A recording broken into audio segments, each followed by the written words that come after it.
Hello guys আপোনালোকক মোৰ mini ব্লগত স্বাগতম জনাইছোঁ আৰু আজি আমি যাবলৈ ওলাইছোঁ পূজা চাবলৈ আৰু ভিডিঅ' দিয়াতে অলপ লেট হৈ গ'ল তাৰ বাবে ক্ষমা জনাইছোঁ আৰু এতিয়া আমি যাই পালোহি তাতে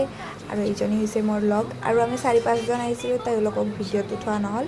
বাৰু যিয়ে নহওক আৰু আমি ইয়াত আহি কিনে ফাৰ্ষ্টত খালোঁ আইচক্ৰীম আৰু উঠিব গৈছোঁ এটি চকৰীটোত অলপ ভয় লাগি আছিল দেচোন মানে বহুত স্পীডত ঘূৰাই আছিল বেলেগ চকৰী যিমান স্লো ঘূৰাই থাকে এইটো বহুত স্পীডত ঘূৰাইছিল আৰু আমি গ'লো এটা পাৰ্ক বনাইছে ইয়াত আৰু সেইটো পাৰ্কত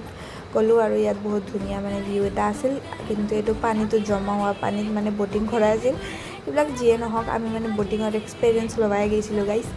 আৰু আমি গ'লো এইবিলাক চাবা কাপোৰ চালোঁ আৰু জুতি চালোঁ আৰু খালোঁ চানা ভাজা আৰু ইয়াত চলি আছিল তেওঁলোকৰ নাম নেকি আৰু আমি খালোঁ পানীপুৰি আৰু খালোঁ পান আৰু গাইজ মোক এই ধৰি নিয়াৰ কাৰণটো হৈছে এই পানীপুৰি খাই কিনে পেট বিষাইছে আৰু আজিলৈ ইমানেই আছিল।